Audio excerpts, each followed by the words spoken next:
Bach, and I'm going to tell a story about a trip I took to Hong Kong 4 years ago in the winter.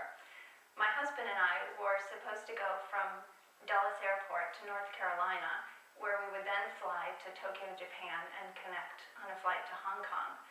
As it turned out, we did go to North Carolina, and then we spent about 5 hours in the air, and everything was going fine until the pilot made an announcement in Japanese, of course, because we were on Japan Airlines. And I should go back and add that when we were on the tarmac in North Carolina, the flight attendants were standing out by where the plane was going to take off, and they were waving very formally to wave us goodbye on our way off to Japan. So that was an indication of what was to come. We were about 1 hour outside of Anchorage, Alaska, to the west of Anchorage, and the pilot made an announcement that we would be turning around because of mechanical difficulties, and didn't elaborate on that really at all. And everyone seemed unusually calm on the plane. I couldn't believe it. I thought someone should be screaming, although I wasn't screaming. Someone should have been. So anyway, he turned the plane around, and we ended up landing in a cargo airport in Anchorage, which indicated that it was pretty serious, although none of us really knew it at the time. But as we were landing on the runway, on either side of where we were landing, there were about 100 ambulances and fire engines lined up all along the runway. And so then we started to get the feeling that it was pretty serious.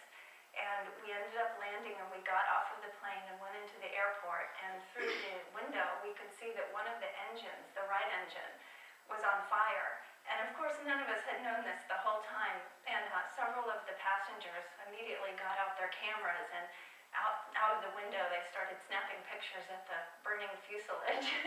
So it was quite an adventure, and we spent the night in an airport in Anchorage, in a hotel in Anchorage that evening. And my husband and I, like I said, thought we were going to Hong Kong, but it was December, and so we were dressed very summer-like. I had on a thin wool jacket and very thin summer pants, but we were determined to see some of downtown Anchorage, since we were sure it was the only time we would be there in our whole lives. So we did make a little go of the city, and there was only about maybe 3 hours of daylight, even though it was the middle of the day. And it was very gloomy daylight, I should add. And the next morning, we were to get back on a plane and head for Hong Kong as originally scheduled, and they put us back on the same plane. It was very perplexing, but it turned out they had replaced the engine overnight with another engine that had been flown in from Tokyo. So we all got back on the plane with much trepidation and flew to Hong Kong without event and landed the next day. So that's the story of my trip.